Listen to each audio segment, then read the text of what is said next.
breathing. Man, come on, please, with an ambulance there, please. Hit him in the shirt. Come on, Derrick. No, don't not hit him in his chest. Is he not breathing at all? No, man. Okay, if he is not breathing at all, then y'all need to get him flat on his back. Welcome to Young Black Lives Honored. Be sure to subscribe and give this video a thumbs up, and don't forget to leave a respectful comment below. On June 17, 2020, 12-year-old Derrick Camp Jr. was regurgitating, and a rattling could be heard from his chest with every breath he took. The preteen's mother, 32-year-old Jasmine Camp, dialed 911 and reported the medical emergency from their home in the 600 block of Forest Ridge Place in Augusta, Georgia. Falling out the bump bed, he was like having a seizure, falling out the bump bed, flopping around. Man, come on, please, with an ambulance there, please. Hit him in the shirt.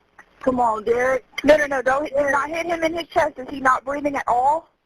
No, man. Okay, if he is not breathing at all, then y'all need to get him flat on his back. She told dispatchers that he fell out of the bunk bed and appeared to be having a seizure before becoming unresponsive.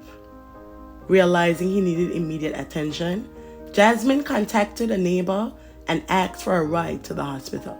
Halfway to seek medical attention, they were directed by dispatch to pull over into a parking lot at 3204 Peach Orchard Road, where she was met with EMS who took over Derrick's care.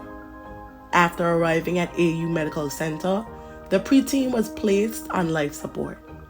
Unfortunately, not long after, he was pronounced deceased at 9:22 p.m.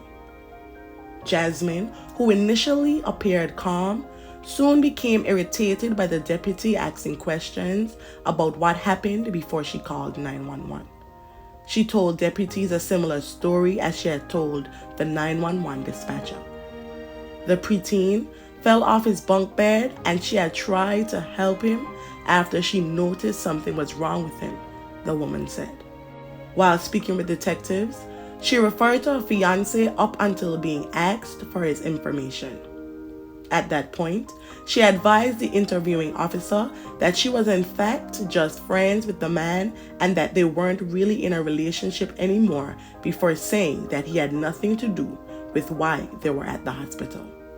Jasmine stated that she did not know the man's address and that he did not have a phone or a phone number that he could be reached at. The detectives asked Jasmine where the man was at currently, and she stated he advised her to call him after she was done at the hospital. When asked how she was supposed to get in contact with him without him having a phone, Jasmine stated that she was going to ask her neighbor where she dropped him off so she could see if he was still at that location. Following the interview and conversations among deputies, investigators, and doctors, Jasmine was taken into custody. She had been arrested on suspicion of cruelty to children in the first degree. However, the following day, she was also charged with murder following the passing of her son, Derrick. A neighbor we spoke with said she can't believe something like this happened. Literally 2 apartments over. When I arrived, it was 4 squad cars at first, and I went in the house. And then when I came back out, it was 8 squad cars at 610. According to an incident report, in a subsequent interview, Jasmine told investigators that she had found nude photos on Derrick's phone and proceeded to discipline him by whipping him several times with a belt and making him do squats against the wall for 30 minutes. Jasmine also told authorities that if Derrick failed to maintain position, he would have to start over.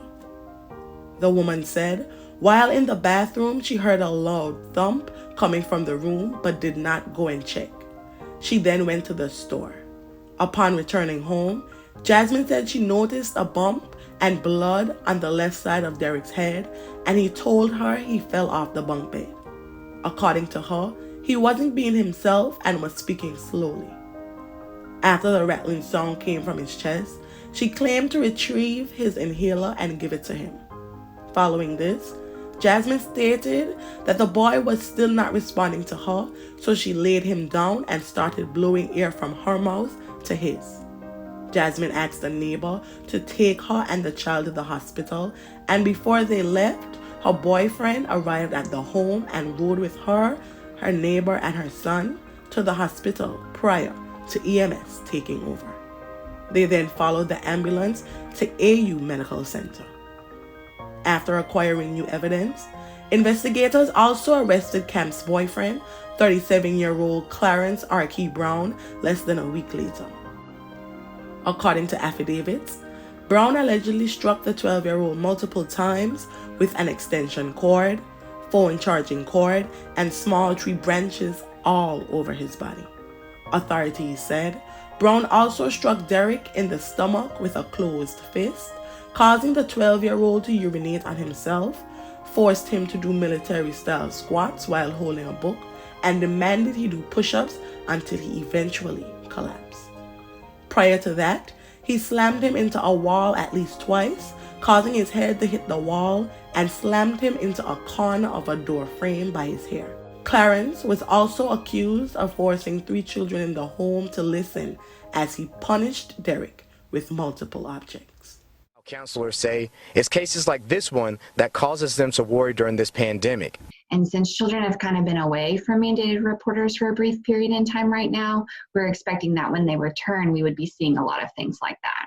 Caitlin Brantley is the Child Advocacy Director for Child Enrichment. She says the pandemic has caused reports of child abuse cases to slow down. The stressors of remote working, strict social ordinances, and uncertainty can cause tempers to flare. It may be not even likely that we're going to re-enter to have groups coming back together. So right now, with the isolation and things like that, children and families are at risk for more of these things to continue. Family members and neighbors can help by paying attention to families in stress.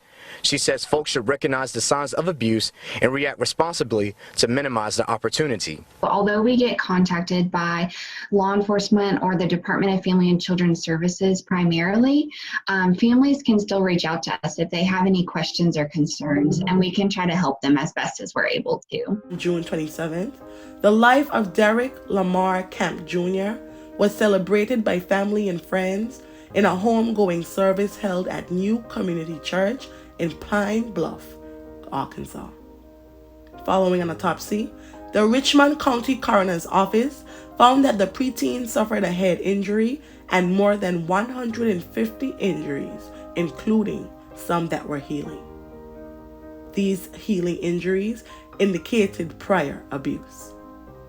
Derrick's body was covered with wounds and his head was extremely swollen.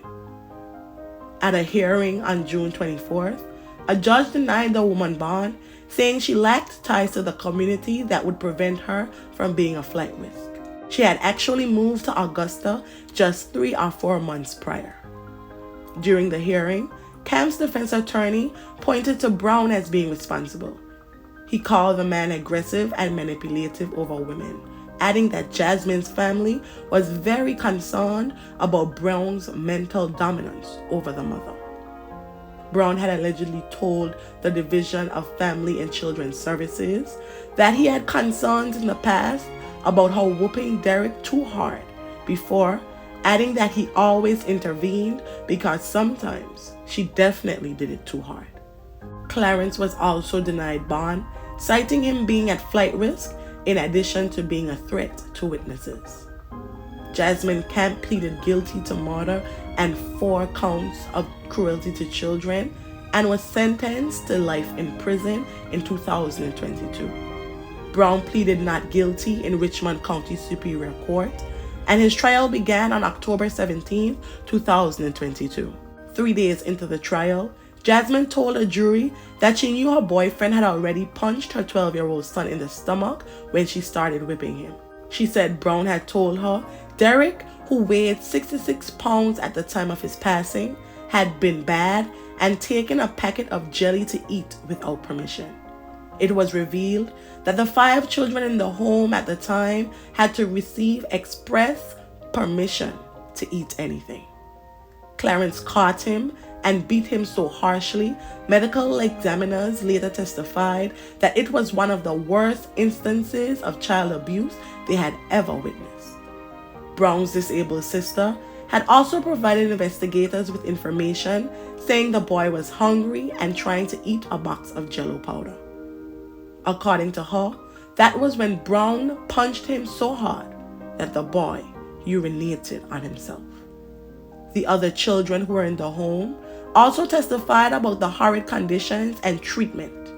ADA Ryan Cox later referred to them as resilient, strong, and courageous, even going as far as saying they were the reason the man had been convicted.